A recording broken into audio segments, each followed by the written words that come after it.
மணப்பாற மாடு கட்டி மாயவரோ ஏறு பூட்டி மணப்பாற மாடு கட்டி மாயவரோ ஏறு பூட்டி வயக்காட்ட உழுது போடு சின்ன கண்ணு பசும் தழைய போட்டு பாடுபடு செல்ல கண்ணு ஆத்தூரு கிச்சடி சம்பா ஆத்தூரு கிச்சடி சம்பா பார்த்து வாங்கி வித விதைச்சி ஆத்தூரு கிச்சடி சம்பா பார்த்து வாங்கி வித விதைச்சி நாட்ட பறிச்சு நட்டு போடு சின்ன கண்ணு தண்ணிய ஏத்தம் புடிச்சு இறச்சி போடு செல்ல கண்ணு நாட்ட பறிச்சு நட்டு போடு சின்ன கண்ணு தண்ணிய ஏத்தம் புடிச்சு இறச்சி போடு செல்ல கண்ணு கருத நல்லா விளைய வச்சு மருத சில்லாள வச்சு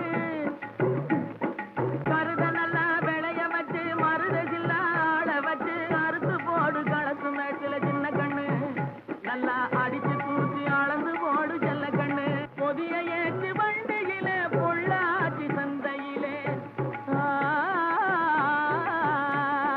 பொதிய ஏற்றி வண்டியில பொள்ளாச்சி சந்தையிலே விருதுநகர் வியாபாரிக்கு சின்ன கண்ணு. வேளாண் பெருமக்களுக்கு அன்பு வணக்கம். இன்றைய பொன் விளையும் பூமி நிகழ்ச்சியில் முதலில் வருவது வேளாண் செய்திகள், வேளாண் ஆலோசனை நேரம், வேளாண் சந்தை நிலவரம், வேளாண் வானிலை மற்றும் வேளாண் தொழில்நுட்பம். இன்றைய வேளாண் தொழில்நுட்ப பகுதியில் திண்டுக்கல் மாவட்டத்தில் வேளாண்மை துறையின் மாநில திட்ட செயல்பாடுகள் குறித்து விவரிக்கின்றார் இம்மாவட்ட வேளாண் இணை இயக்குனர் திரு PL அருணாச்சலம் அவர்கள். இனி தொடர்வது வேளாண் செய்திகள். வணக்கம். வேளாண் செய்திகள். முதலில் வருவது மாத்தி யோசிச்சேங்க. பாரம்பரிய ரக வாழை சாகுபடி செய்து பயனடைந்த நாமக்கல் மாவட்டம் மோகனூர் பகுதியைச் சேர்ந்த வேளாண்மையாளர் திரு G அஜீதன் அவர்கள் தரும் செய்திகள். வேளாண் ஆலோசனை நேரத்தில் லாபகரமான முறையில் நாட்டுக்கோழி மற்றும் ஜப்பான் காடை பண்ணை அமைத்தல் குறித்து மதுரை திருப்பரங்குன்றம் கால்நடை பல்கலைக்கழக பயிற்சி மற்றும் ஆய்வு மைய பேராசிரியர் டாக்டர் M முருகன் அவர்கள் தரும் தகவல்கள். தகவல் நேரம். இன்றைய தகவல் நேரத்தில் தமிழ்நாடு வேளாண்மை பல்கலைக்கழக தகவல் மற்றும் பயிற்சி குறித்த அறிவிப்பு. மதுரை அண்ணாநகர் உழவர் சந்தையில் காய்கறிகளின் இன்றைய விலை நிலவரம். ஈரோடு மாவட்டம் சத்தியமங்கலம் மலர் சந்தையில் வணிக மலர்களின் இன்றைய விலை நிலவரம். வேளாண் வானிலையில் மிகுமழை பொழியும் மண்டலத்திற்கான வானிலை அறிவிக்கை. உழவர் மற்றும் மீனவர்களுக்கான வானிலை முன்னறிவிப்பு. மாத்தி யோசிச்சேங்க.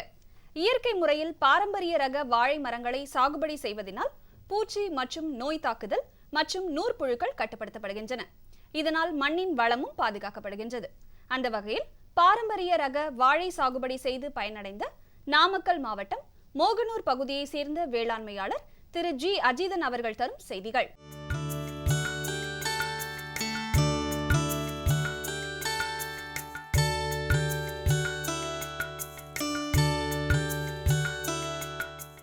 இன்றைய சூழ்நிலையில் வாழை சாகுபடியில் உற்பத்தி சார்ந்த பிரச்சனைகள், விற்பனை சார்ந்த பிரச்சனைகள்னு நிறையா இருந்தாலும் கூட இந்த வாழையடி வாழையா என்னை பொறுத்தவரையிலும் என்னுடைய மூதாதையர்கள் எல்லாம் செய்து வந்த தொழிலை தொடர்ந்து நானும் செய்து வந்துக்கிட்டு இருக்கேன். இன்றைக்கு உற்பத்தி சார்ந்த பிரச்சனைகள் அப்படிங்கிற வரும்பொழுது எந்த ரகத்தை போட்டாலும் அதுக்கு ஒரு தரமான விதைக்கன்றுகள் வேண்டும். விதைக்கன்றுகளை பொறுத்தவரையிலும் இன்றைக்கி நம்முடைய பாரம்பரிய ரகங்களான பூவன், கற்பூரவல்லி, ரஸ்தாளி, ஏலக்கி போன்ற ரகங்களுக்கான விதைக்கன்றுகளை நாம் என்ன பண்ணுறோன்னா பக்கத்து தோட்டத்திலேயோ அல்லது அண்டை மாவட்டங்களில் எங்கே இருக்கோ யாராவது முகவர்கள் இருந்தாங்கன்னா அவங்க மூலமும், இன்னும் சொல்லப்போனால் மாநிலம் விட்டு மாநிலம் கூட விதைக்கன்றுகளை தேவைக்காக முகவர்கள் மூலமாக வாங்குகிறோம். இதைத்தான் வேளாண் அறிவியல் நிலையத்தில் தோட்டக்கலை சார்ந்த அலுவலர்கள் அப்பப்போ ஒரு கருத்து பட்டறைகள் பயிற்சிகள்லாம் கூப்பிட்டு முதல்ல விதை நேர்த்தியினுடைய அவசியத்தை பற்றி வலியுறுத்தி சொல்கிறாங்க. இன்னும் சொல்லப்போனால் ஊடுருவி பாயக்கூடிய நஞ்சு ஒரு 100 லிட்டருக்கு ஒரு லிட்டருக்கு 1 கிராம் அல்லது 2 கிராம்ங்கிற அளவில் கலந்து அதோட ஒரு கிலோ அல்லது ஒரு 2 கிலோ யூரியாவை கலந்து அதை நல்லா கரைய வச்சுட்டு அந்த கன்றுகளை குறைந்தபட்சம் ஒரு 5லேருந்து ஒரு 10 நிமிஷம் ஊற வச்சு அந்த கன்றுகளை எடுத்து நட்டால் ஓரளவுக்கு இந்த பூஞ்சால நோய்கள் மண்ணிலிருந்து பரவவும், காற்றிலிருந்து பரவவும், தண்ணியிலிருந்து பரவக்கூடிய பூஞ்சால நோய்களை நாம் தற்காத்து கொள்வதற்கு வழிவகை செய்யும். இன்றைக்கு நாமக்கல் மாவட்டத்தில் எப்போவுமே மழை குறைந்த மாவட்டம். அதனால் இந்த வருஷம் பருவமழை நம்ம எதிர்பார்த்த அளவு பெய்யாதனால, குறிப்பாக காவிரியில் தண்ணியில் இல்லாதனால கண்டிப்பாக சொட்டு நீர் பாசன முறைகளை கடைபிடித்து இந்த வாழைப்பயிரை இப்போதைக்கு வாட்டர் ஸ்ட்ரெஸ்ன்னு சொல்லக்கூடிய நீர் பற்றாக்குறையிலிருந்து பாதுகாக்கிறதுக்கு கண்டிப்பாக சொட்டு நீர் பாசனத்தை மேற்கொண்டோம்னா இந்த வாழையை காப்பாற்றி விடலாம். இன்னும் சொல்லப்போனால் உயிர் உரங்களில் காற்றிலிருந்து தழைச்சத்தை கிரகித்து கொடுக்கக்கூடிய அசோஸ்பைரலம் போன்ற நுண்ணுயிர்கள், மண்ணிலே இருக்கக்கூடிய தழைச்சத்தை கரைத்து கொடுக்கக்கூடிய பாஸ்போபாக்டீரியா போல உரங்கள், மண்ணிலே சாம்பல் சத்தை நிலைநிறுத்தக்கூடிய ஃப்ராக்டூரியா ஆரன்ஷியா போன்ற நுண்ணுயிர்கள், இந்த மாதிரியான நுண்ணுயிர்களினுடைய பயன்பாடுகளை நாம் அதிகரிக்கும் போது கண்டிப்பாக மண் ஒரு உயிரோட்டமாக இருக்கிறது. குறிப்பாக வாழைப்பயிரில் வாடல் நோய்ங்கிறது மிக முக்கியமான ஒரு நோய். வாடல் நோய், இலைப்புள்ளி நோய். இன்றைய சூழ்நிலையில் வாழைப்பயிரில் அறுவடைக்கு பிந்திய மேலாண்மை மிகப்பெரிய அளவில் விழிப்புணர்வு எடுத்து எல்லாரோடையும் பேசப்படுகிறது. அந்த பயிர்களில் நீங்கள் பார்த்தீங்கன்னா அறுவடைக்கு பிந்திய மேலாண்மையில் அதில் பட் இன்ஜெக்ஷன் போடுறாங்க, மேல் பட்டை ரிமூவ் பண்ணுறது, ஆண் பூவை கம்ப்ளீட்டாக தார் கழிஞ்ச உடனே ஆண் பூவை ஒடிச்சுட்டு அதற்கு கவர், பஞ்ச் கவர்னு சொல்லுவாங்க. இந்த பஞ்ச் கவர் எதுக்கு அப்படின்னு சொன்னாக்கா, அந்த பழங்கள் இருக்கே அந்த காய்கள், அந்த காய்கள் மேலே எதுவும் பூச்சிகள் உட்கார்ந்து மேலே தோலை அரிச்சுடாமல் இருக்கிறதுக்கும், பூச்சி பூஞ்சாலங்கள் அதனால் உள்ளே போய் ஒரு நஷ்டங்களை ஏற்படாமல் இருக்கிறதுக்கும் பஞ்ச் கவர் போடுறாங்க. இன்றைக்கு விற்பனை முறைகள் எப்படி இருக்குது அப்படின்னு பார்த்தாக்கா ஒப்பந்த முறையில் இருக்குது. விவசாயிகள் சந்தைகளுக்கு எடுத்துன்னு போனால் ஏல முறையில் ஏலம் போட்டு இன்றைக்கி மார்க்கெட் இவ்வளோ தான் போச்சு அப்படின்னு கொடுப்பாங்க. இன்னொன்று, வியாபாரிகளே தோட்டத்திற்கு இந்த விலைக்குன்னு ஒரு ஒப்பந்த முறையில் ஒப்பந்தம் பேசிட்டு அந்த அறுவடை பண்ணுவாங்க. அதனால் பழங்களினுடைய சேதாரத்தை எந்த அளவுக்கு குறைக்கணுமோ அந்த அளவுக்கு குறைச்சிட்டா வயல்வெளி அளவிலேயே அதை குறைக்கப்பட வேண்டும். அதுக்கு என்ன ஆகணும் அப்படின்னு சொன்னால், வியாபாரிகளினுடைய மனநிலை மாற வேண்டும். இனிமேல் தார்களாக தோட்டத்தில் வெட்டி ஏற்றிட்டு போகக்கூடாது, குலைகள் கூடைகளாக மாற வேண்டும். அப்போ என்ன பண்ணலாம், தோட்டத்து அளவில் அறுவடை செஞ்சு சீப்புகளாக நறுக்கி அதை ஒரு சிப்பம் கட்டி அதை சிப்பங்களை நீங்கள் டிரான்ஸ்போர்ட் பண்ணிங்கன்னா சேதத்தினுடைய அளவு பெருமளவு குறையும். தோட்டக்கலை அலுவலர்களை நீங்கள் அணுகி கேட்கும்போது அவங்க அதுக்கு உண்டான என்ன ஒரு பயிர் பாதுகாப்பு முறையோ அந்த முறைகள் எல்லாம் பயிற்சிகள் மூலமும் சொல்லித்தராங்க. மாதம் அதற்கான பயிற்சிகள் தொடர்ந்து நடைபெற்றுக்கிட்டு இருக்கு. அந்த பயிற்சிகளை பங்கு கொண்டதுனால எங்களுக்கெல்லாம் கொஞ்சம் ஓரளவுக்கு இதை பற்றிய ஒரு அறிவு வருது. இன்னும் வாழை சாகுபடி செய்யக்கூடிய தெரியாத விவசாயிகளும் கூட இதில் தெரிஞ்சுக்கிறதுக்கு வாய்ப்பு இருக்குது. வேளாண் அறிவியல் நிலையத்தை நம்ம கேட்கும்போது வாழை சாகுபடியை பற்றி உள்ள அத்தனை சந்தேகங்களுக்கும் உரிய தொழில்நுட்ப விளக்கங்களை அவங்க கொடுக்குறாங்க. மேலும் விவரங்களுக்கு திரு ஜி அஜிதன் அவர்களை 9443714352 என்ற கைபேசி எண்ணில் தொடர்பு கொள்ளலாம். இனி வருவது வேளாண் ஆலோசனை நேரம். நாட்டுக்கோழி இனங்கள் மற்றும் ஜப்பான் காடை இனங்களை வளர்ப்பதினால் பண்ணையாளர்கள் குறைந்த செலவில் அதிக லாபம் ஈட்டி வருகின்றனர். இதில் ஜப்பான் காடை இனங்கள் எந்த ஒரு தட்பவெட்ப நிலையிலும் வளரும் தன்மை கொண்டவை. மேலும் இவ்வினங்களுக்கு நோய் எதிர்ப்பு திறன் அதிகம், நுகர்வும் அதிகமாக இருப்பதினால் சந்தைப்படுத்துதல் எளிதாகின்றது. லாபகரமான முறையில் நாட்டுக்கோழி மற்றும் ஜப்பான் காடை பண்ணை அமைத்தல் குறித்து மதுரை மாவட்டம் திருப்பரங்குன்றம் கால்நடை பல்கலைக்கழக பயிற்சி மற்றும் ஆய்வு மைய பேராசிரியர் டாக்டர் எம் முருகன் அவர்கள் தரும் செய்திகள்.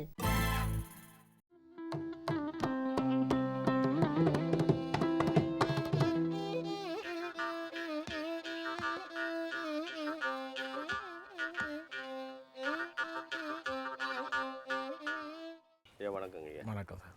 எனக்கு உங்ககிட்ட இருந்து தெரிஞ்சுக்க விரும்புகிறது, இந்த காடை வளர்ப்பு அது எப்படி பயனுள்ள தொழிலுங்களா, அதில் இருக்கிற ஏற்ற இறக்கங்கள், உங்களுடைய மருத்துவத்துறையில் அதை பற்றி நீங்கள் என்ன சொல்லுங்கள். சரியாக சொல்லணும்னா, காடை வளர்ப்பு அப்படின்னு சொல்கிறத விட ஜப்பானிய காடை வளர்ப்பு அப்படின்னு தான் சொல்லணும். அந்த காடை உலகம் முழுக்க பரவிச்சு. ஒரு 40 வருடங்களுக்கு முன்னால் இந்தியாவுக்கு இந்த காடை அறிமுகமாச்சு. அதனால் இந்த காடையை காடைன்னு சொல்கிறத விட ஜப்பானிய காடை அப்படின்னு சொல்லணும். காடைங்கிறது கிராமங்களில் கூட வில்லேஜஸில் அது ஜப்பான்லேருந்து முட்டை வடிவில் வந்ததுங்களா இல்லை உருவத்து வடிவில்? ஜப்பான்லேருந்து முதல்ல ஆரம்பத்தில் முட்டை வடிவத்தில் தான் ஒவ்வொரு நாடுகளுக்கும் பரவிச்சு. நம்ம நாட்டுக்கு அமெரிக்காவிலேருந்து 1980களில் வந்துச்சு. 80களில் வந்துச்சு ஜப்பான் காடைகள். ஜப்பானிய காடைகள் தான் உத்தரப்பிரதேசத்தில் உள்ள கோழியின அறிவியல் மையத்துக்கு முதல்ல கொண்டு வந்தாங்க. அங்கேருந்து இந்தியா முழுக்க பரவிச்சு. பொதுவாகவே தமிழ்நாடு விவசாயிகள் வந்து ரொம்ப முன்னோடி விவசாயிகள் எல்லா விஷயத்துலையும். அவங்க உடனே இதை எடுத்துக்கிட்டாங்க. பெருமையாக சொல்லணும்னா இன்றைக்கி இந்தியாவிலே அதிக அளவு ஜப்பானிய காடைகள் உற்பத்தி பண்ணுற மாநிலம் எதுன்னு கேட்டோம்னா தமிழ்நாடு தான்.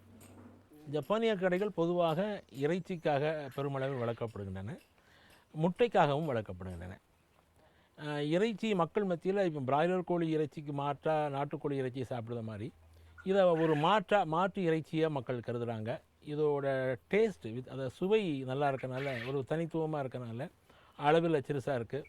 ஒரு ஆள் ஒரு ஜப்பானிய காடை சாப்பிடலாம் அப்படிங்கிற மாதிரி இருக்குது. அதனால் அது பொரிச்சோ வறுத்தோ அது ஒரு குழம்புல வச்சோ அந்த மாதிரி சாப்பிட்ற நுகர்வு மக்கள் மத்தியில் அதிகமாக இருக்குது. இது ஒரு ஆள் ஒன்று சாப்பிட்லான்னு சொன்னால் ஏறக்குறைய வந்துட்டு அது ஒரு 100 கிராம் இருக்குங்களா? ஒன்று சராசரியாக ஒரு ஜப்பானிய காடை இறைச்சிக்காக சமைக்க உணவுக்காக பயன்படுத்தும் போது அதோட உயிர் எடை, அதாவது லைவ் வெயிட் அப்படின்னு சொல்லுவோம், அது ஒரு 200லேருந்து 220 கிராம் இருக்கும். அதை சமைக்கிறதுக்காக நம்ம அறுத்து எல்லாத்தையும் க்ளீன் பண்ணி சுத்தம் பண்ணி சமைக்க பயன்படுத்தும் போது ஒரு 120லேருந்து 130 கிராம் இருந்தால் நம்ம சுவையோட. சரிங்க, 100 கிராம்னு வச்சுக்கிறீங்களா? 100 கிராமு கிட்டத்தட்ட ஒரு 60 ரூபா ஆகுது இல்லைங்க? ஆமாங்க, 60 ரூபா ஆகுது இல்லைங்களா? ஆமாங்க. நம்ம சமைச்சு சாப்பிடும்போது ஒரு 100 கிராம் கறியினுடைய விலை, அடக்க விலை 60 ரூபா ஆகுது. பொருளாதார சூழ்நிலையை பார்க்கும்போது மற்ற கறி இனங்களை விட இது கொஞ்சம் அதிகமாக தெரியலைங்களா? ஆமாம், நீங்கள் சொல்கிற விதத்தில் பார்த்தோம்னா இது நீங்கள் சொல்கிற விலை கடைகளில் 100 ரூபாய்க்கு 100 கிராம் காடையை வந்து 60 ரூபாய் 70 ரூபாய்க்கு விற்கிறாங்க. இதை நீங்கள் பண்ணையில் வாங்கி நீங்கள் சமைச்சு சாப்பிட்டீங்கன்னா மொத்த விலை வந்து ஒரு 25லேருந்து 30 ரூபா காடை விலை இருக்கும். அப்புறம் உங்களுடைய சமைப்பு செலவு அப்படின்னு பார்த்தோன்னா அது 5 ரூபா 10 ரூபா போட்டிங்கன்னா ஒரு 40 ரூபாயில் முடியும். ஆனால் இதோட சத்துக்கள், இதோட தனித்துவமான சுவை, இதை பார்க்கும்போது மக்கள் மத்தியில் இன்னும் ஜப்பானிய காடைக்கு நல்ல வரவேற்பு இருக்கத்தான் செய்யுது. நாட்டுக்கோழிக்கு எப்படி பிராய்லர் கோழியை விட விலை கூட இருந்தாலும் மக்கள் விரும்பி வாங்கி சாப்பிட்றாங்களோ அது மாதிரி இதோட சுவைக்காகவே மக்கள் இல்லை, ஒரு மருத்துவர்ன்ற முறையில் நான் கேட்குறேன். ஒரு கால்நடை மருத்துவர் அறிவியல் பூர்வமாக நீங்கள் சொன்னீங்கன்னா ஒரு காடையினுடைய பயன்படுத்துறதுனால ஏற்படுகின்ற உடலுக்குள் ஏற்படுகின்ற சாதக பாதகங்கள் கொஞ்சம் சொல்லுங்கள். காடை வந்து ஒரு நல்ல புரதச்சத்து, காடை இறைச்சிங்கிறது, ஜப்பானிய காடை இறைச்சிங்கிறது நல்ல புரதச்சத்து மிகுந்த ஒரு உணவு, இறைச்சி. அதனால் மக்கள் வந்து ரெகுலரான நம்மளுடைய தொடர்ச்சி ரெகுலரான சமைத்தல் முறையிலேயே நம்ம அந்த காடையை இறைச்சிக்காக பயன்படுத்தலாம். ஒரு வாரத்தில் எல்லா நாளும் பயன்படுத்தணும்னு இல்லை, வாரத்தில் ஒரு நாளாவது மக்கள் இதை தனியாக இதை எப்படி இருக்குது சுவை அப்படின்னு பார்க்கலாம். குழந்தைகளுக்கும் இந்த சுவையை அவங்க அறிமுகப்படுத்தலாம். அது மட்டும் இல்லாமல் ஜப்பானிய காடை முட்டை ரொம்ப விசேஷமானது. சொல்லுங்கள். ஜப்பானிய காடை முட்டை அளவில் ரொம்ப சிறுசாக இருக்கும். அதாவது 10லேருந்து 12 கிராம் தான் இருக்கும். ஸோ குழந்தைங்களுக்கு இந்த முட்டையை அவிச்சு கொடுத்தீங்கன்னா அவங்க விரும்பி சாப்பிடுவாங்க. ஏன்னா அளவில் சிறுசாக இருக்கனால ஒரு முட்டை 2 முட்டை சைஸுக்கு இருக்கும். ஆமாம், இந்த சைஸுக்கு இருக்கும். இந்த சைஸ் தான். இதை நீங்கள் அவிச்சு சாப்பிடும் போது முட்டையோட அளவு சைஸில் ரொம்ப சிறுசாக இருக்கனால குழந்தைகள் அதை விரும்பி சாப்பிடுவாங்க. அது மாதிரி இந்த முட்டையோட சுவையும் நல்லாயிருக்கும். இந்த முட்டையோட சுவையும் நீங்கள் சாப்பிட்டு பார்த்தா தெரியும். இந்த முட்டையோட சுவையும் தனித்துவமாக இருக்கும். அது மட்டும் இல்லாமல் மக்கள் மத்தியில் ஜப்பானிய காடை முட்டை சாப்பிட்றதுனால உடல் தளர்ச்சியெல்லாம் நீங்கி புத்துணர்ச்சி கிடைக்கிறதா நம்புகிறாங்க. சரி, அதனால நிறைய பேர் இந்த முட்டையை விரும்பி வாங்கி சாப்பிடுவாங்க. இந்த முட்டை வந்துட்டு எவ்வளோ நாளைக்கு நம்ம பக்குவப்படுத்தி வச்சுக்கலாங்க? முட்டையை நீங்கள் சாதாரணமாக கிச்சனில் உள்ள வெப்பநிலையில் வச்சுருந்தா 2 வாரங்கள் வரை நீங்கள் கெடாமல் வச்சுருக்கலாம். அதிகபட்சம் 3 வாரங்கள் வரை கெடாமல். ஃப்ரிட்ஜில் வச்சா 3 வாரம் வரை நீங்கள் கெடாமல் வச்சுருக்கலாம். அதுக்குள்ளே நீங்கள் பயன்படுத்துங்க. அவிச்சு சாப்பிட்டா ரொம்ப நல்லாயிருக்கும். இப்போ கேரளா அண்டை மாநிலங்கள்லாம் இதை வந்து ஆம்லேட் போட்டு சாப்பிடுவாங்க. அதாவது 5 அல்லது 6 காடை முட்டையை எடுத்து ஒரே பிளேட்டில் ஆம்லேட் மாதிரி போட்டு நம்ம 2 கோழி முட்டையை போட்டு ஆம்லேட் போடுற மாதிரி 5-6 காடை முட்டையை எடுத்து ஆம்லேட் போட்டு ஆம்லேட்டாக சாப்பிடுவாங்க. அண்டை மாநிலமான கேரளாவில் இதோட நுகர்வு மிக அதிகம். அவங்க ரொம்ப விரும்பி ஜப்பானிய கடையை சாப்பிடுவாங்க. ஒரு முட்டையின் விலை சராசரியாக 3 ரூபா வரை போகுது. ஓ சரியா, கோழி முட்டை சைஸ் கோழி முட்டை விலைக்கு வந்துடுது. ஆனால் அளவில் சிறுசாக தான் இருக்குது. ஆமாம், ஆனால் கோழி முட்டை விலைக்கு வந்துடுது. ஆனால் அதனுடைய மருத்துவ குணங்கள் மற்ற சத்துணவு குணங்கள் எல்லாம் வந்துட்டு மிகுதியாக இருக்குது. ஆமாம், அதாவது அதை உண்பவர்கள் இது வந்து உடம்புக்கு ஒரு புத்துணர்ச்சியை கொடுக்கு அப்படின்னு நம்புகிறாங்க. அதனால இதை நிறைய பேர் விரும்பி சாப்பிட்றாங்க. சொல்லப்போனால் சென்னை மாதிரி நகரங்களில் இந்த முட்டையின் நுகர்வு மிக அதிகமாக இருக்குது. இதை பற்றிய விழிப்புணர்வும் இருக்குது. இந்த முட்டை சாப்பிட்டா ஒரு புத்துணர்ச்சி கிடைக்கி, ஏன்னா இதில் எல்லா விதமான தாது உப்புக்கள் விட்டமின்கள்லாம் நிறைந்து இருக்குது. ஸோ அதனால் அவங்க அதை விரும்பி சாப்பிட்றாங்க. வெறும் பெட்டை கடைகளை மட்டும் வளர்த்தாலே போதும், அது முட்டையிடத்துவங்க. அந்த முட்டையை நீங்கள் சாப்பாட்டுக்கு பயன்படுத்தலாம். ஆனால் அடை வைத்து அது வந்து குஞ்சு பறிக்க இயலாது. அடை முட்டை வேணும்னா நீங்கள் ஆண் காடை சேராமலேயே முட்டையிடும்ன்றீங்களா? ஆமாம், எல்லா விலங்கு இப்போ கோழிகளே இப்போ நிறைய பேருக்கு ஒரு தவறான கருத்து இருக்குது. கோழிகள் வந்து சேவல் இல்லாமல் பெட்டை கோழிகள் முட்டையிடாது அப்படிங்கிறது. அப்படி இல்லை. சேவல்களின் அருகாமையும் இணைவும் பெட்டை கோழி முட்டை இடுவதற்கு தேவையில்லை. பெட்டை கோழியானது பருவத்துக்கு வந்தோடனே முட்டை போடும். அந்த முட்டையை நீங்கள் சேவல் இல்லாமல் வளர்த்துருந்தீங்கன்னா அந்த முட்டையை நீங்கள் சாப்பாட்டுக்கு பயன்படுத்தலாம். ஆனால் அதை குஞ்சு பறிக்க பயன்படுத்த முடியாது. நீங்கள் சேவலோடு சேர்த்து வளர்க்கும் போது கோழியிட முட்டைகள் வந்து கருக்கூடிய முட்டைகளாக இருக்கும். அந்த முட்டைகளை குஞ்சு பறிக்க இயந்திரத்தில் வச்சு குஞ்சு பறிக்கலாம். இல்லைனா அடையாக்கின்ற கோழிகளில் வச்சு நீங்கள் அடை வச்சு அதையும் குஞ்சு பறிக்கலாம். குஞ்சு பறிப்புக்காக முட்டைகள் பயன்படுத்தப்பட வேண்டும் அப்படின்னு நீங்கள் நினச்சிங்கன்னா சேவலையும் பெட்டை கோழியும் சேர்த்து வளர்க்கணும். காடைகளை எப்படி வளர்க்குறது, எப்படி பயன்பாட்டிற்கு கொண்டு வர்றது, எப்படி அதனுடைய பயன்கள், அதனுடைய நம்மளுடைய உடலுக்கு எவ்வளவு அளவுக்கு சத்துணவு தரக்கூடிய அளவுக்கு இருக்குது, அதெல்லாம் தெளிவாக விளக்கமாக சொன்னீங்க. ரொம்ப நன்றி. ரொம்ப நன்றி. மேலும் விவரங்களுக்கு டாக்டர் எம் முருகன் அவர்களை 09444042046 என்ற கைபேசி எண்ணில் தொடர்பு கொள்ளலாம். இனி வருவது தகவல் நேரம். இன்றைய தகவல் நேரத்தில் தமிழ்நாடு வேளாண்மை பல்கலைக்கழக தகவல் மற்றும் பயிற்சி மையத்திலிருந்து வந்துள்ள பயிற்சி குறித்த அறிவிப்பு. 15/3/2017 புதன்கிழமையன்று தமிழ்நாடு வேளாண்மை பல்கலைக்கழக தகவல் மற்றும் பயிற்சி மையத்தில் சூப் மற்றும் சாலட் வகைகள் தயாரிப்பு குறித்த பயிற்சி நடைபெற உள்ளது. இப்பயிற்சியில் வேளாண்மையாளர்கள் கலந்து கொண்டு பயன்பெறுமாறு கேட்டுக்கொள்ளப்படுகிறார்கள். மேலும் விவரங்கள் பெற தொடர்பு கொள்ள வேண்டிய முகவரி: பேராசிரியர் மற்றும் தலைவர், தமிழ்நாடு வேளாண்மை பல்கலைக்கழக தகவல் மற்றும் பயிற்சி மையம், NU/30, 10வது தெரு, அண்ணா நகர், சென்னை 604000.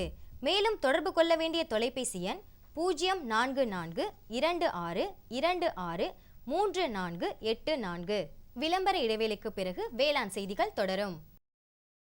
சுகமாய் பரவும் நறுமணத்தில், சுவை எனும் இன்பத் தோட்டத்தில், வளர்ச்சி எனும் பாதையில், மலர்ந்திருக்கும் புன்னகையில், பசுமையான செடிகளில், பெரிய பெரிய வர்த்தகங்களில், தேனீக்களின் ரீங்காரத்தில், மகிழ்ச்சியின் இன்ப ஒலியில்.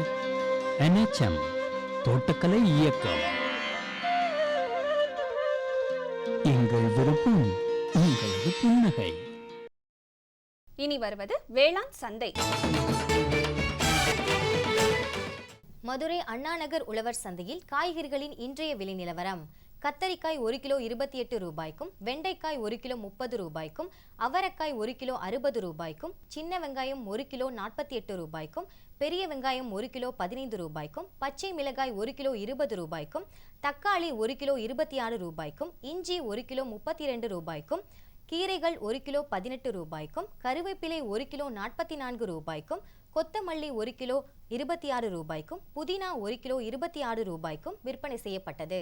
ஈரோடு மாவட்டம் சத்தியமங்கலம் மலர் சந்தையில் வணிக மலர்களின் இன்றைய விலை நிலவரம். கத்தரி ரோஸ் 20 பூக்களை கொண்ட ஒரு பாக்கெட்டின் விலை 40 ரூபாய்க்கும், மல்லிகை 1 கிலோ 170 ரூபாய்க்கும், முல்லை 1 கிலோ 350 ரூபாய்க்கும், கனகாம்பரம் 1 கிலோ 150 ரூபாய்க்கும், செண்டுமல்லி 1 கிலோ 70 ரூபாய்க்கும், வாடாமல்லி 1 கிலோ 100 ரூபாய்க்கும், பட்டன் ரோஸ் 1 கிலோ 160 ரூபாய்க்கும், துளசி 1 கிலோ 100 ரூபாய்க்கும், சம்பங்கி 1 கிலோ 60 ரூபாய்க்கும், அரளி 1 கிலோ 80 ரூபாய்க்கும், சாமந்தி 1 கிலோ 200 ரூபாய்க்கும், காக்கடா 1 கிலோ 170 ரூபாய்க்கும், கோழிக்கொண்டைப்பூ 1 கிலோ 120 ரூபாய்க்கும் விற்பனை செய்யப்பட்டது. இனி வருவது வேளாண் வானிலை.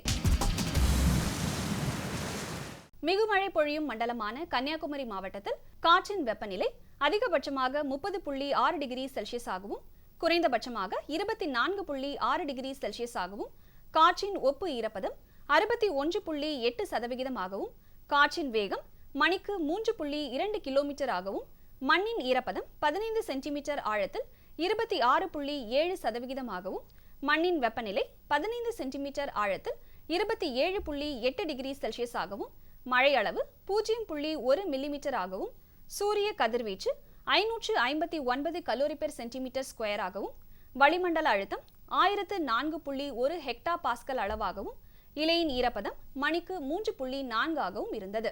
வானிலை முன்னறிவிப்பு. உழவர்களுக்கான வானிலை முன்னறிவிப்பு. தமிழகம் மற்றும் புதுச்சேரியின் ஒரு சில இடங்களில் மழையோ அல்லது இடியுடன் கூடிய மழையோ பெய்யக்கூடும். இத்துடன் இன்றைய வேளாண் செய்திகள் நிறைவடைகின்றன. வணக்கம். மீண்டும் நாளைய வேளாண் செய்திகளில் சந்திப்போம். வணக்கம்.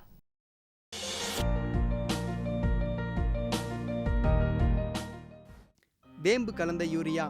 சிறந்த உற்பத்திக்காக வேம்பு கலந்த யூரியா நம் நாட்டிலேயே 70 லட்சம் டன்னாக அதிகரிக்க 6 ஆலைகள் சீரமைக்கப்படுகின்றன. FCIL-இன் கோரக்பூர், சித்ரி, தல்சர் மற்றும் ராமகுண்டம் ஆலைகள், HFCL-இன் பரௌனி மற்றும் BVFCL-இன் நாமருல் போர்ட் ஆகியன. பழம் நழுவி பாலில் விழுந்தது போல இப்பொழுது நம் நாட்டிலேயே வேம்பு கலந்த யூரியா உற்பத்தி செய்யப்படும். இதனால் விவசாயிகளுக்கு நன்மையே விளையும். 10% வரை தானிய உற்பத்தி அதிகரிக்கும். மண்ணில் 10 to 15% நைட்ரஜன் திறன் அதிகரிக்கும். சிறந்த உற்பத்திக்கு வேம்பு கலந்த யூரியா.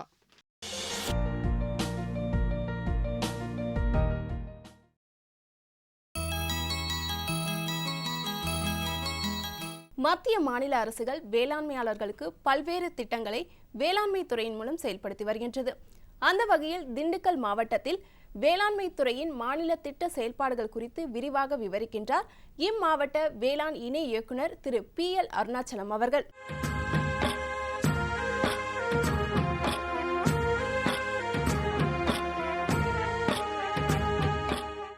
திண்டுக்கல் மாவட்டத்தில் விவசாயிகளுக்கு சான்று விதை விநியோகம் செய்யப்பட்டு வருகிறது. சான்று அதாவது விவசாயத்தை பொறுத்த வரைக்கும் மண் தண்ணீருக்கு அடுத்தபடியாக இடுபொருள்கள் மிக முக்கியத்துவம் வாய்ந்தது. இடுபொருள்களில் விதைகள் மிக மிக முக்கியமானவை. விதைகள் நல்ல விதைகளாக இருந்தால்தான் நமக்கு கூடுதலான மகசூல் கிடைக்கும். எனவே விதைகளை பொறுத்த வரைக்கும் நல் விதைகளாக சான்று பெற்ற விதைகளை நாங்கள் விநியோகம் செய்து வருகிறோம். சான்று பெற்ற விதைகளில் முளைப்பு திறன் கூடுதலாக இருக்கும், ஈரப்பதம் குறைவாக இருக்கும், பிற பயிர் கலப்பு விதைகள் இல்லாமல் நல்ல விதைகளாக நாங்கள் சான்று பெற்ற விதைகளை வழங்கி வருகிறோம். சான்று பெற்ற விதைகளை தேர்ந்தெடுக்கப்பட்ட விவசாயிகள் மூலமாக அவர்களுடைய வயல்களில் சாகுபடி செய்து அதை நம்ம வேளாண்மை துறை மூலமாக கொள்முதல் செய்து விவசாயிகளுக்கு வழங்கி வருகிறோம். இதை விதைச்சான்று துறை மூலமாக வயல் ஆய்வு பணி மேற்கொண்டு 2 முறை வயல் ஆய்வு பணிகள் மேற்கொண்டு அந்த விதைகளை நாங்கள் வேளாண்மை துறைக்கு கொள்முதல் செய்கிறோம்.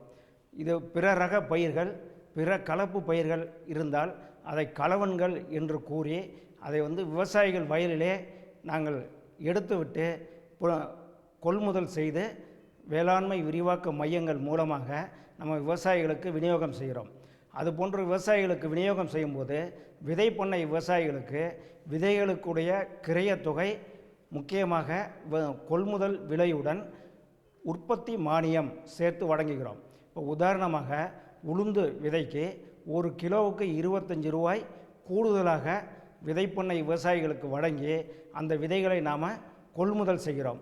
இந்த விதைகள் முளைப்பு திறன் கூடுதலாக இருக்கும், ஈரப்பதம் குறைவாக இருக்கும் மற்றும் பிற கலப்பு பயிர்கள் இன்றி இந்த சான்று பெற்ற விதைகளை கொள்முதல் செய்கிறோம். இந்த விதைகள் விதை சுத்திகரிப்பு நிலையங்களில் சுத்திகரிப்பு செய்யப்படுகிறது. இதில் தூசி, பதர் போன்ற வகையில் நீக்கப்பட்டு சான்று பெற்ற விதைகளாக விதை பரிசோதனை நிலையங்களில் பரிசோதனை செய்யப்பட்டு முளைப்புத்திறன், முக்கியமாக முளைப்புத்திறன், அதில் முளைப்புத்திறனை கணக்கில் கொண்டு நாங்கள் சான்றட்டை பொருத்தி விவசாயிகளுக்கு விநியோகம் செய்கிறோம். விவசாயிகளுக்கு விநியோகம் செய்யும் போதும் விநியோக மானியம் உளுந்து பயிருக்கு 1 கிலோவுக்கு 25 ரூபாய் வீதம் விநியோகம் செய்யப்பட்டு வருகிறது. அடுத்தபடியாக 2வது பயிர் விளைச்சல் போட்டி. விவசாயிகளை ஊக்கப்படுத்த வேண்டும், அவர்களுக்கு கூடுதல் மகசூலை ஊக்கப்படுத்த வேண்டும் என்ற நோக்கத்துடன் பயிர் விளைச்சல் போட்டி என்ற ஒரு திட்டம் நடைமுறைப்படுத்தப்பட்டு வருகிறது. இந்த பயிர் விளைச்சல் போட்டியில் நெல், கரும்பு, நிலக்கடலை போன்ற பயிர்களுக்கு மாநில அளவில் முதல் பரிசு பெறும் விவசாயிக்கு 25,000மும், இரண்டாவது பரிசு பெறும் விவசாயிக்கு 15,000 ரூபாயும் வழங்குகிறோம். மாவட்ட அளவில் முதல் பரிசு பெறும் விவசாயிக்கு 15,000 ரூபாயும், இரண்டாவது பரிசு பெறும் விவசாயிக்கு 10,000 ரூபாயும் வழங்குகிறோம். இதே மக்காச்சோளம், சோளம், கம்பு, உளுந்து, பயறு போன்ற பயிர்களுக்கு மாநில அளவில் முதல் பரிசு பெறும் விவசாயிகளுக்கு 15,000 ரூபாயும், இரண்டாவது பரிசு பெறும் விவசாயிக்கு 10,000 ரூபாயும் ஊக்கத்தொகையாக வழங்கப்படுகிறது. இதே மாவட்ட அளவில் முதல் பரிசு பெறும் விவசாயிக்கு 10,000 ரூபாயும், இரண்டாவது பரிசு பெறும் விவசாயிக்கு 5,000 ரூபாயும் நாம் பரிசாக வழங்குகிறோம். மூன்றாவது பிரதம மந்திரியினுடைய பயிர் காப்பீட்டு திட்டம் 1/1/2016 முதல் பிரதம மந்திரியினுடைய புதிய பயிர் காப்பீட்டு திட்டம் திண்டுக்கல் மாவட்டத்தில் அறிமுகப்படுத்தப்பட்டு நடைமுறைப்படுத்தப்பட்டு வருகிறது. இந்த பிரதம மந்திரியினுடைய புதிய பயிர் காப்பீட்டு திட்டம் நடைமுறைப்படுத்தப்படுகிறது. இந்த திட்டத்தின் மூலமாக நெல் பயிருக்கு ஒரு ஏக்கருக்கு 325 ரூபாய் நம்ம பிரிமிய தொகை செலுத்தினோம்னா காப்பீட்டு தொகையாக 21,700 ரூபாய் ஒரு ஏக்கருக்கு கிடைக்கிறது. இதை தேசியமயமாக்கப்பட்ட வங்கிகள், தொடக்க வேளாண்மை கூட்டுறவு வங்கிகளில் விவசாயிகள் கடன் பெறும்போது அவர்கள் கடன் தொகையில் இந்த பிரிமிய தொகை பிடித்தம் செய்யப்படுகிறது. மற்றபடி தானாக முன்வந்து இதை காப்பீட்டு தொகை செய்யும் விவசாயிகளுக்கு தேசியமயமாக்கப்பட்ட வங்கிகள், கூட்டுறவு வங்கிகள் மற்றும் வேளாண்மை அக்ரிகல்ச்சரல் இன்சூரன்ஸ் கம்பெனி மூலமாக விவசாயிகள் தகுந்த ஆவணங்களை கொடுத்து கட்டண தொகையை செலுத்தினால் இதில் பங்கீடு கொள்ளலாம். ஆவணங்கள் என்று எடுத்துக்கொண்டோம்னால் இதில் அடங்கல் மற்றும் ரேஷன் கார்டினுடைய நகல், வங்கியினுடைய முதல் பக்க ஜெராக்ஸ், இது மூன்றையும் கட்டண தொகையுடன் செலுத்தினா நம்ம இந்த பயிர் காப்பீட்டு திட்டத்தில் சேர்த்துக்கொள்ளலாம். நெல்லை பொறுத்த வரைக்கும் 21,700 ரூபா நமக்கு காப்பீட்டு தொகை கிடைக்கிறது. மக்காச்சோளத்தை பொறுத்த வரைக்கும் 12,100 ரூபா காப்பீட்டு தொகை கிடைக்கிறது. இதற்கு மக்காச்சோளத்தை பொறுத்த வரைக்கும் பிரீமியமாக 181 ரூபா 50 பைசா நம்ம செலுத்த வேண்டும். இதில் மாவட்ட அளவிலான குழு முடிவு செய்து விவசாயிகளுக்கு காப்பீட்டு தொகை வழங்குவதற்கு ஏற்பாடு செய்யப்பட்டுள்ளது. இந்த 3 திட்டங்களையும் மாநில திட்டமாக நம்ம திண்டுக்கல் மாவட்டத்தில் நடைமுறைப்படுத்தி வருகிறோம். மேலும் விவரங்களுக்கு திரு PL அருணாச்சலம் அவர்களை 09994330528 என்ற கைபேசி எண்ணில் தொடர்பு கொள்ளலாம். பிரதம மந்திரி வேளாண் நீர்ப்பாசன திட்டம் விவசாயிகளின் நன்மையை நோக்கிய முன்னேற்றம். பிரதம மந்திரி வேளாண் நீர்ப்பாசன திட்டம் ஒவ்வொரு வயலுக்கும் நீர், ஒவ்வொரு துளியிலும் அதிக விளைச்சல். சரியான நீர்ப்பாசன முறைகள் மற்றும் நீர் பாதுகாப்பின் புதிய தொழில்நுட்பங்களுடன் பூமியின் நீரளவு அதிகரிக்கும். வட்டார அளவில் நீர்ப்பாசன திட்டங்கள் நடக்கும். நீர்ப்பாசனமற்ற இடங்களிலும் நீர் பாய்ச்சுவதால் உற்பத்தி அதிகரிக்கும். இந்திய அரசின் மாபெரும் திட்டம் பிரதம மந்திரி வேளாண் நீர்ப்பாசன திட்டம். 15/3/2017 புதன்கிழமை அன்று பொன்விளையும் பூமி நிகழ்ச்சியில் மாத்தி யோசிச்சேங்க பகுதியில் பண்ணைக்குட்டையில் பங்கேஸ் மீன் வளர்ப்பு செய்து பயனடைந்த நாமக்கல் மாவட்ட பரமத்தி வேலூர் பகுதியை சேர்ந்த வேளாண்மையாளர் திரு பெரியசாமி அவர்கள் தரும் செய்திகள். வேளாண் ஆலோசனை நேரத்தில் மதுரை மாவட்டம் ஒருங்கிணைந்த பண்ணையில் கால்நடைகளின் சுகாதார மேலாண்மை ஆய்வுக்கூடம் குறித்து இவ்வாய்வு மைய உதவி பேராசிரியர் டாக்டர் MS முருகன் அவர்கள் தரும் தகவல்கள். வேளாண் தொழில்நுட்ப பகுதியில் ஏனாத்தூர் உழவர் பயிற்சி மையத்தின் செயல்பாடுகள் குறித்து இம்மைய உதவி பேராசிரியர் மற்றும் தலைவர் முனைவர் P வீரமணி அவர்கள் தரும் தகவல்கள் ஆகியன இடம்பெறும். மீண்டும் நாளைய பொன்விளையும் பூமி நிகழ்ச்சியில் சந்திப்போம். நன்றி, வணக்கம்.